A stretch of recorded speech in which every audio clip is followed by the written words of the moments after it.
Cyril Gégado, j'habite entre Lyon et Saint-Étienne, qui est mon point de, on va dire mon point de chute quand je suis en France.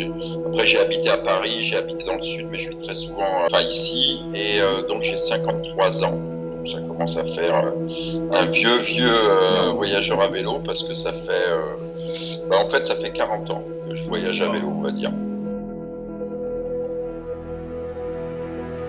Avant le coronavirus, c'était mon métier. En fait, je suis guide touristique sur des voyages d'aventure. Donc, j'étais tout le temps en Chine, aux États-Unis, au Pérou, à Madagascar, voilà, en Asie du Sud-Est. Et puis, depuis 1 an et demi, je suis à la maison, à peu près. Et puis, là, j'ai trouvé un boulot dans un resto. Je fais guide à Lyon. Je fais aussi des bike tours à Lyon. Donc, je suis guide touristique à Lyon sur des tours en vélo. Donc, c'est un peu moins exotique que d'aller à l'autre bout du monde, mais pour l'instant c'est la situation qui est comme ça.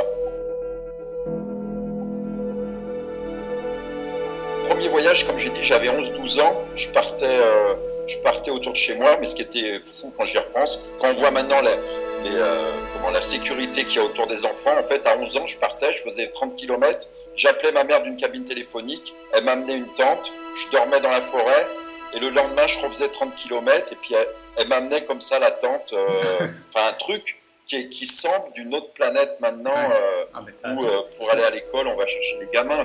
Et donc moi j'étais tout le temps à vélo, et puis mon premier grand voyage, donc ça a été l'Australie lorsque j'avais 23 ans, donc c'était il y a une trentaine d'années. Donc il y a 30 ans, quand tu viens d'un petit village de la Loire, on va dire que d'aller en Australie, c'était comme aller sur la Lune, quoi. Pour moi, j'avais jamais pris l'avion, j'avais aucune idée de ce qu'était un visa, j'avais aucune idée mais que je sentais que le vélo était que voyager à vélo, c'était cool, c'est ce que j'avais envie de faire. Et donc j'ai fait 6 mois en Australie. Et puis là-bas, j'ai roulé à peu près une quinzaine de jours avec un Québécois qui faisait le tour du monde. Donc lui, il avait fait Québec, Ushuaïa. Et là, il était en Australie. Et puis c'est lui qui me disait, mais viens avec moi, on va à Bali, on va au Laos. C'était tous des pays que j'avais même jamais entendu parler. Et puis l'idée a germé. Je suis rentré en France parce que j'avais ma copine à l'époque qui finissait ses études. Et donc 2 ans après, on est parti autour du monde. Donc à la base pour 1 an, et finalement le voyage a duré 6 ans. Donc on est parti 6 ans autour du monde. À la base, on était parti pour 1 an par rapport aux finances, par rapport au temps qu'on pensait disposer. Et puis finalement, on s'est assez rapidement aperçu que ça coûtait beaucoup moins cher que ce qu'on pensait, que ça durait, qu'on s'arrêtait plus que ce qu'on avait pensé. Et donc l'histoire a duré 6 années en tout, avec un break au milieu parce que ma copine est tombée enceinte. Donc on a eu un bébé au milieu du voyage, et ensuite on a fait 3 ans avec une remorque derrière le vélo, avec un bébé entre 4 mois et 3 ans.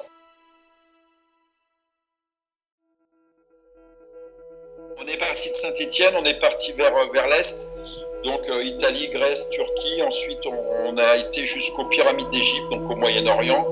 Après là, on était un peu dans un cul-de-sac, on a pris un avion pour l'Inde, et ensuite on est resté une année en Inde et au Népal, parce que ça nous a vraiment plu.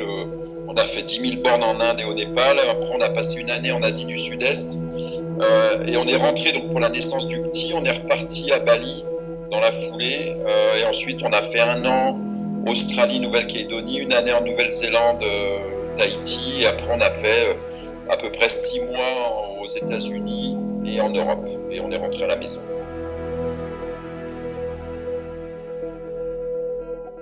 À 11 ans, je savais que j'allais faire le tour du monde à vélo. C'est-à-dire qu'à 11 ans, j'habite en moyenne montagne, là au-dessus de Saint-Étienne, et il y avait une montagne quand j'étais au collège, et je me disais, mais qu'est-ce qu'il y a derrière cette montagne? Et je me disais, j'irai en vélo, voir ce qu'il y a derrière. Et donc, je sais pas pourquoi, je sais pas d'où ça vient, mais je sais que dès le collège, j'étais persuadé que j'allais faire le tour du monde à vélo. Et après, j'ai gardé cette idée, et c'est lorsque j'ai découvert que les premiers livres de voyageurs, des gars qui avaient fait des tours du monde dans les années 80, que je me suis dit que c'était possible et que j'allais faire ça un peu plus tard, quoi. Mais même si avec le recul, j'avais aucune idée de comment ça se passait, de combien ça coûtait, du danger, et puis aussi plus que du danger, de l'amour que les gens vont te donner sur la route, tout ce que tu vas recevoir. J'avais vraiment aucune idée de ça, mais il y avait aussi la dimension sportive, parce que j'étais très sportif quand j'étais gamin, je faisais beaucoup de vélo. Il y avait aussi la dimension d'aventure. Je pense que j'ai toujours aimé dormir dans les forêts, dormir dehors. Donc il y avait aussi cette dimension-là.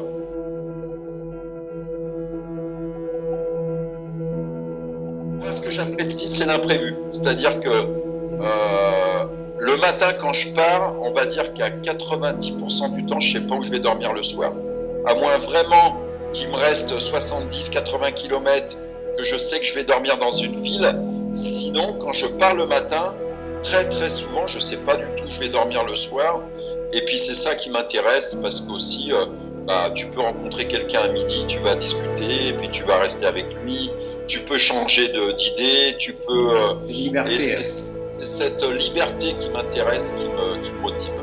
Et puis aussi la rencontre, parce qu'avec le voyage, avec le vélo, tu n'as pas de carrosserie autour de toi, donc tu es disponible au niveau de rencontrer les gens. Et puis ensuite, comme ça fait 30 ans que je pratique ça, j'ai un contact très facile et je sais que les rencontres vont arriver et qu'il va se passer des choses.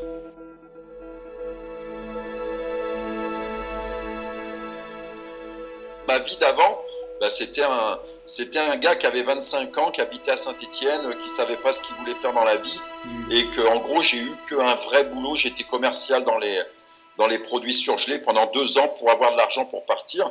Et ensuite, à partir de ce moment-là, le reste de ma vie a été des voyages, j'ai fait des saisons au ski, je suis resté quand même beaucoup dans le mouvement, on va dire. Et puis vraiment, je pourrais vraiment dire que quand on est parti autour du monde, pour moi, je l'ai senti comme une deuxième naissance. C'est-à-dire que c'était la première fois de ma vie que j'étais en phase avec ce que j'avais envie de faire, que j'étais vraiment dans la vie que je voulais, quoi.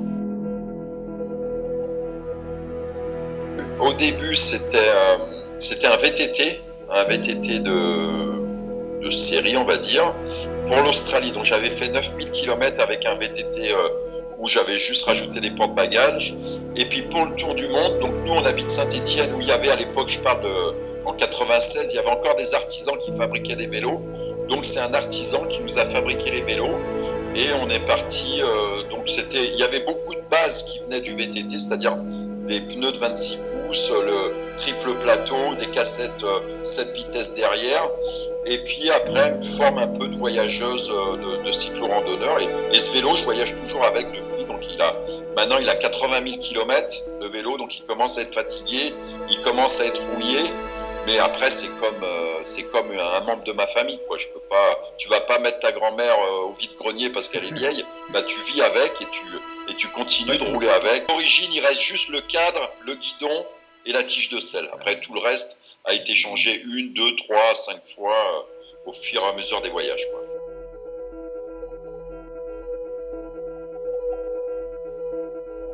Nous, le but, c'est qu'il n'y ait pas de journée type, donc il n'y a jamais une journée, mais que si je devais quand même dire une journée type, déjà, on se lève quand on a envie. Donc je sais que nous, je pense, dans les cyclo-voyageurs, moi je suis un de ceux qui parle plus tard parce que je me lève quand j'ai envie et quand je me réveille. Et ensuite, par contre, j'arrive à plier très rapidement le matériel. Après, je pense que j'ai passé plus de 1500 nuits dans ma tente. Donc plier une tente et le matelas, en 10 minutes, le campement il est plié. Et ensuite, en général, j'essaye, si c'est plat, j'essaye de rouler 60 km avant la pause de midi et puis 40 km l'après-midi. On va dire que dans des régions plates, je fais à peu près 100 km par jour. Dans mes souvenirs, sur un tour du monde, on faisait 14 000 km par an. Donc pour avoir une fourchette.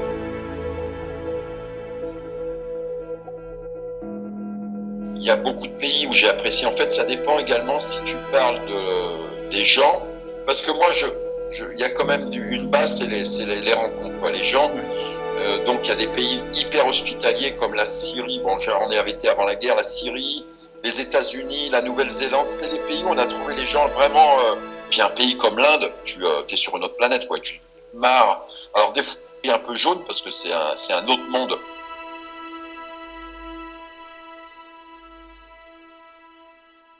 Je pense que c'était mon arrivée à Yoss Rock qui était donc un rêve d'enfance que j'avais. Aller en Australie, c'était déjà pas évident. Et je suis arrivé là-bas, c'était sur la fin de mon voyage. J'avais déjà voyagé 4 mois, j'avais fait à peu près 7000 km. Et donc, une semaine avant, j'avais calculé, je me disais, bon, bah, t'y es dans 7 jours, dans 6 jours. C'était un petit peu comme un compte à rebours. Et le dernier jour, lorsque je suis arrivé comme une balle au pied du rocher. Puis là, j'ai pleuré parce que c'était un rêve de gosse qui se réalisait, le voyage à vélo, un aboutissement. Et c'était vraiment un des moments les plus forts de tous mes voyages à vélo. Et après, j'ai des souvenirs comme les pyramides d'Égypte où on était parti de la maison. Donc tu pars tu ouvres la porte de ton garage et tu arrives avec ton vélo jusqu'aux pyramides d'Égypte sans avoir pris un avion ou quelque chose comme ça, quoi. Donc ça, c'était aussi un moment très fort. Il y a Hong Kong, pareil, c'était des images que tu as dans ta tête. Et quand tu arrives avec ton vélo dans ce genre de ville, c'est des moments quand même qui te marquent. Voilà. J'ai la chance aussi avec mon métier de retourner dans des endroits où j'étais passé à vélo. Et donc ça me permet de revoir des gens qui m'avaient hébergé il y a 20, 25 ans, 30 ans. Et c'est magique, quoi, de cette amitié qui perdure au fil des années.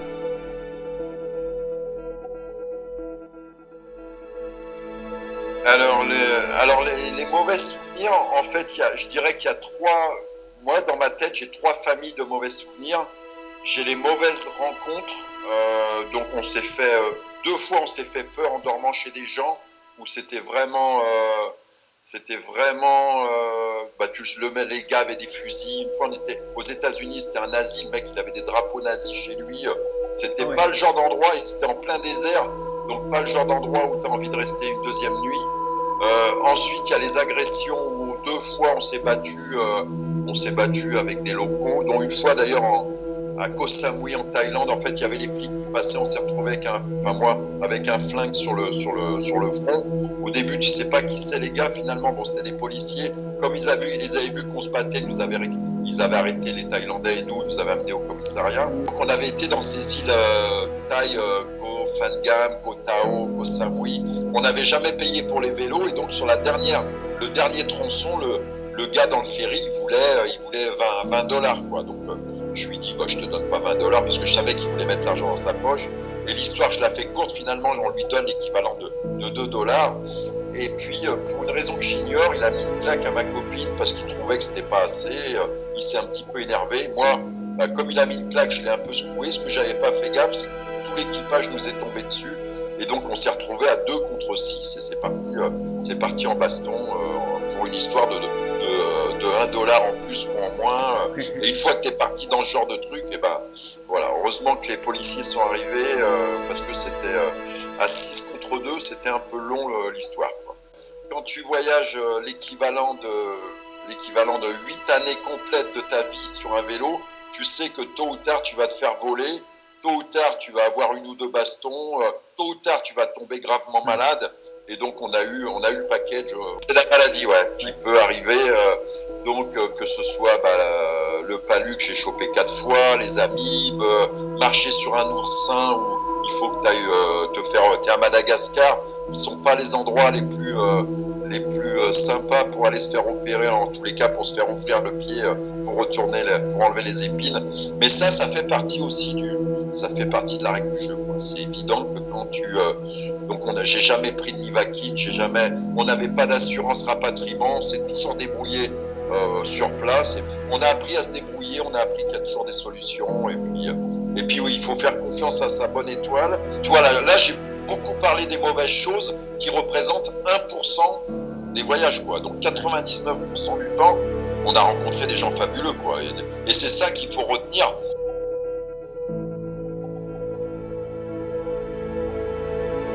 Ce qui me motive, c'est l'imprévu. Moi, ce qui me motive, c'est de pas savoir ce qui va m'arriver. Et puis, c'est aussi d'avoir l'impression vraiment de vivre au jour le jour, d'être libre. En fait, c'est cette liberté que je recherche. Alors, quand je dis à tout prix, c'est pas non plus parce que tu as aussi les impératifs de la vie qui font que des fois, tu es obligé de travailler un peu, tu es obligé pour ta famille d'être un peu présent. Mais même quand je dis travailler, moi je vis, on en parlera après là. Pendant le Covid, à un moment, j'ai pété les plombs. J'ai pris mon vélo, je me suis barré 56 jours. donc presque 2 mois. J'ai dépensé 600 euros sur 2 mois. Donc on peut vivre en France avec très très peu de choses. Bon, après j'ai été aidé parce que comme c'était pendant le Covid, les hôtels, les restos, les campings, enfin tout était fermé. Donc en gros, t'avais que ta nourriture à payer et puis voilà quoi. Donc tu dépensais 3 fois rien. Mais que c'est aussi, ouais, ce qui motive, c'est vraiment d'être vivant et qu'il va se passer des trucs et puis de me marrer quoi. Moi je cherche vraiment à rigoler, alors il y a aussi la dimension sportive, c'est un peu challenging, mais moi maintenant, tu sais, j'ai 50 piges, je suis plus à vouloir rouler 200 km dans la journée ou des trucs comme ça, mais moi c'est de rencontrer des gens, d'avoir des expériences de vie avec des gens que j'aurais pas rencontrés si j'étais pas à vélo.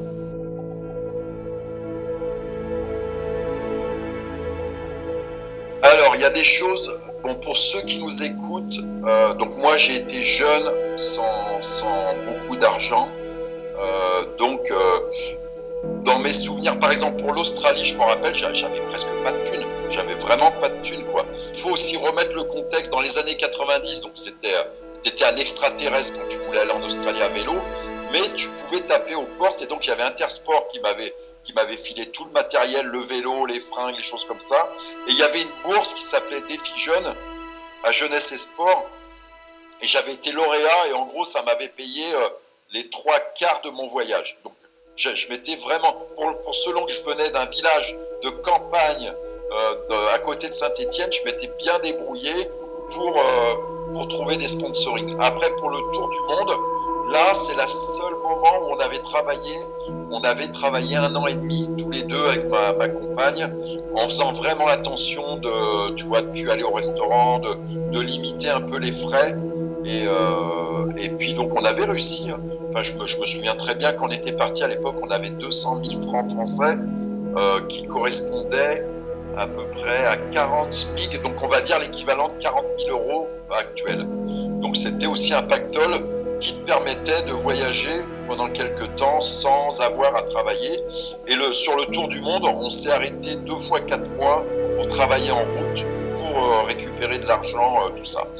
Alors que maintenant, donc j'ai 50 ans, depuis j'ai travaillé, j'ai eu des hyper gros salaires, donc je pense que je peux voyager des années sans avoir besoin de bosser. Et en sachant que je sais que globalement, je pense que sur un voyage au long cours, je vais dépenser 10 000 euros par an. Donc voilà, avec l'argent que j'ai, voilà, je peux voyager quelques années sans avoir à bosser. Ouais, il y a aussi une donnée, c'est que j'ai l'impression que quel que soit le pays où je vais, je dépense à peu près la même chose. Après, c'est juste la qualité de vie qui est différente, où il y a des pays où tu vas avoir 3 repas par jour au resto, une chambre d'hôtel, que tu vas halluciner et tout. Et puis il y a des pays où pour la même somme, il va falloir que tu dormes dehors un peu, que tu fasses ta bouffe et tout ça, quoi. Mais bon, déjà, il faut savoir quand tu es en Asie, ça vaut pas le coup de travailler parce que tu vas pas bosser pour 100 euros par mois ou 200 euros par mois. Donc tu attends d'être dans des pays au niveau de vie élevé. Et donc en Australie, en New-Zélande, on a travaillé dans des auberges de jeunesse, dans des backpackers, des choses comme ça. Tu fais le ménage un peu en échange de la piole, un peu de dollars et des choses comme ça. Mais on dit, avec ça, tu vis pas, quoi. Alors que en Nouvelle-Calédonie, j'avais bossé dans un bureau de tabac, tabac journaux, voilà, j'étais vendeur. Et à Tahiti, je bossais à l'équivalent de la compagnie électrique. Et j'étais homme à tout faire avec un scooter, aller à la poste, chercher voilà un peu ce qu'on a fait. Okay. Ouais, mais après, c'est parce que vous étiez quand même français, donc vous aviez. Ah, mais c'est carrément. Et c'est pour ça aussi. Moi, j'aurais beaucoup aimé bosser en Australie. Mais à l'époque, je te parle, on était en Australie en 2000, on était juste avant les Jeux Olympiques, qui étaient à Sydney. Mais on n'avait pas le visa, working visa qu'il y a maintenant là. Les jeunes Français, ils ont le PVT ou je sais pas quoi. Nous, à cette époque-là, ils donnaient qu'aux Anglais, aux Suédois. Donc nous, on avait juste un visa de touriste et c'était impossible de trouver du boulot déclaré, quoi. Donc ça, je pense que ça a un peu changé, mais que donc c'est pour ça aussi qu'on a bossé dans des territoires français où on nous demandait pas de visa de travail. Et que si je peux donner un conseil, c'est qu'il vaut mieux bosser en France et que quand tu as ton pécule, tu y vas, plutôt que se dire je vais trouver sur place, parce qu'après quand t'es dans des coins avec 10 dollars en poche, en général, voilà, en général c'est pas des bons plans et c'est pas des voyages très sympas. Moi j'ai des souvenirs, on a roulé avec des gars aux États-Unis qui avaient du genre 1 euro par jour, donc ils bouffaient que du pain de mie avec du peanut butter. Pour moi c'est pas un beau délire. Toi je préfère rentrer chez moi et puis faire autre chose que de voyager vraiment avec rien. Je peux voyager avec 10 euros par jour. Je peux voyager avec 300 balles par mois. Voilà, mais après, si t'as plus, tant mieux, quoi.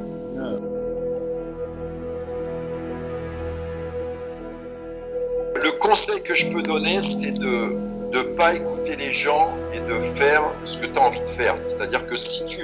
Et puis aussi d'arrêter, parce que bon, je suis un peu sur des forums de voyageurs à vélo, puis l'autre jour, il y avait un gars qui avait dit...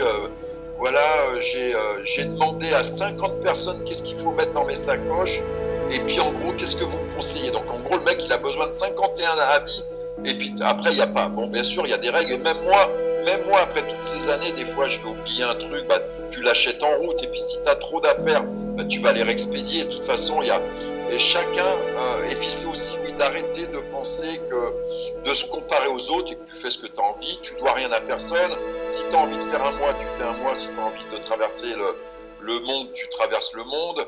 Et puis que ça fait partie. Je pense que l'Internet et toutes ces informations qu'on peut recevoir, ça brouille un peu l'esprit du voyage à vélo, qui est d'être... Moi, il y a aussi une dimension qui est vachement importante, c'est d'être démuni, d'avoir peu de choses. Tu vois, maintenant, je vois des gars qui partent avec des drones, avec des trucs, avec des batteries solaires et tout.